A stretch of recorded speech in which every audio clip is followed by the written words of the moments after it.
Hi everyone, how's everyone doing here today? Thank you for watching, and today I wanted to talk about really bad candidates, which we've got a few to choose from. Gee, where do I start? I wanted to make this like a few months ago, because this was in relation to one in particular, somebody you've probably heard of by now, who at first, I don't know, I haven't heard anything for a while, but then he decided to rear his ugly head again and say something else stupid.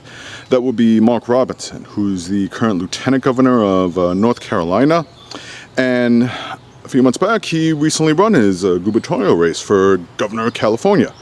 He's running for that particular position. Where do I start with this guy who has said some pretty twisted and ugly things? Actually most of this I had to write down. Oh, his recent statement was, some people need killing. He didn't go into specifics, but that's something he put out there. So in addition to being regarding to members of LGBTQ as filth, he's been a Holocaust denier. He thinks the civil rights was bad for black people. Hello, you probably wouldn't be in the position you're in if it weren't for the civil rights movement, you schmuck. And he wants to go back to a time when women couldn't vote, because nothing speaks patriotism like, homophobia, sexism, racism, and just bigotry across the board, because that is a true sign of character and leadership, right? Why do you guys do this to yourselves? Just this one in particular. Why do you continuously, you want this guy to be the governor of North Carolina? Because there are some Republicans who have been speaking out against him. Oh, and no big surprise, he's approved by Donald Trump. Gee. Because fellow bigots flock together, right?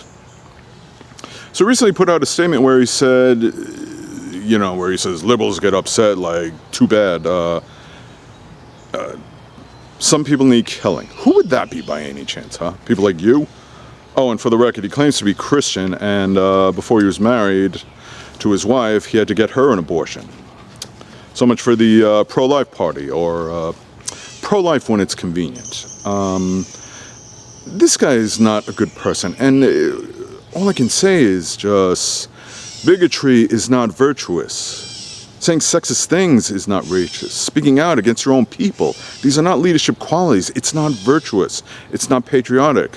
Yet I'm willing to bet there were some women and enough people out there who voted or supported him so he could, possibly be the next governor of North Carolina. Why do you guys do this to yourselves? Why do you consistently vote for bad candidates? I'll give you some other examples. Some that, I tried to support some of the candidates running against them, and they still won. Marjorie Taylor Greene, Georgia, you could have gotten rid of her, but you decided to keep her on board.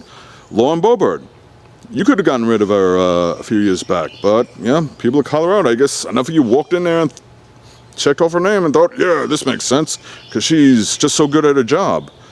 Not exactly sure what that is exactly. She recently switched districts to, I think she went from District 3 to 4, and she won her primary. Just barely, but it's like, why do you people do this? Do you not realize that the whole purpose for people like Robinson and all these other lunatics is that they're supposed to be doing a job?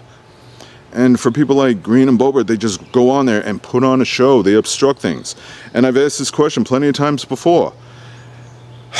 Name one thing that they've done for the American people or the people in their state. One accomplishment, one bill that they signed into legislation. Name one, anyone. Feel free to leave it in a comment, but you can't because there is none.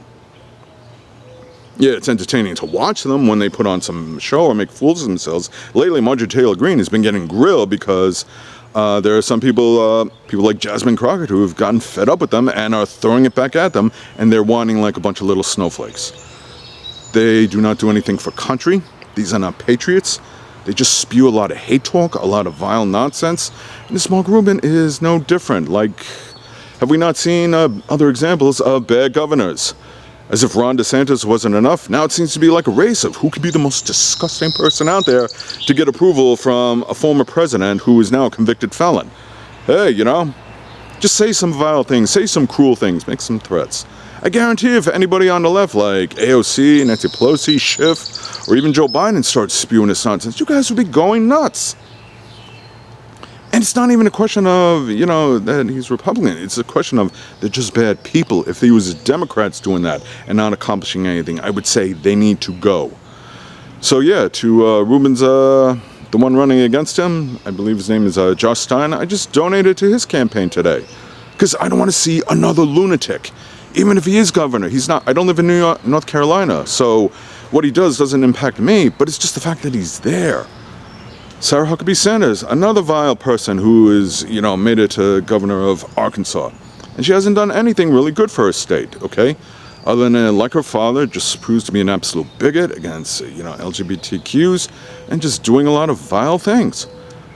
What is it I really want to see it go back to a time where politics is nice and boring, where we see Republicans and Democrats not putting on a show, just rather average people just having their little get-togethers, talking all day, and by the end of the day, they say, okay, we will pass this bill on infrastructure. We will pass this bill to help, you know, feed homeless or provide food for children living in insecure houses. We will find a way to support our vets or solve the issue at the border. This way, you know, we can reduce fentanyl deaths and stuff like that. I want the boring stuff.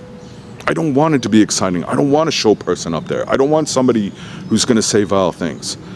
If any of this stuff Mark Robinson said, if I said it at my job, I'd be fired in a day. Why do you people look at that type of behavior and think like, this is a good person to vote for? How he's even, you know, a possible candidate for governor just speaks volumes alone. But in the end, you guys just shoot yourselves in the foot. Just like Colorado did, just like Georgia did, just like Arkansas did. You nominate these vile people. Some of you say like, well, he's Republican, so I gotta vote for him, I have no choice. No, wrong answer. You do have a choice. You can vote against them. If there was some crazy Democrat running in my state and there was a Republican who was actually normal, who had a track record and had ideas of doing good things for the people in my state, including myself, I would vote for that guy. I wouldn't be like, well, he's a Republican. I'd be like, yeah, the Democrat candidate here is saying some racist things and calling for violence. That's not the person I want. I want boring politics. I just want normal, boring politicians doing their jobs, passing legislation to help all Americans, red and blue states. That's what I want. Is that really so much to ask? Is that concept really so difficult to wrap your heads around? So some people it is. Some of you are just so tribal that it doesn't matter if the candidate is a vile racist, homophobe, or some just nasty person, or some person who claims to be Christian, but his behavior and actions go entirely against Christian values that do not show any degree of faith, but more like just somebody who just wants to spread hatred. I don't know why you guys keep supporting these people. You can easily vote them out, but that's up to you. You've got to make that effort. I can only donate so many times. In the end, the race, I'm not going to be able to vote in that particular race. I wish I could, but in the end, it's up to you. So, you know, it goes beyond education. You don't need to be, you know, have a PhD to know a really bad candidate when you see the one. You just look at their record. You look at their behavior. You look at some of the things that they say, and you should think to yourself, no, this person's not good. I don't want them there. Vote them out. So. Because in the end, you're only cutting yourself at the ankles. Nothing's getting done for you, for your family, or for the people in your state. So you got to make that right choice. Vote for the right candidates, okay? Thank you for watching. I really hope you understand.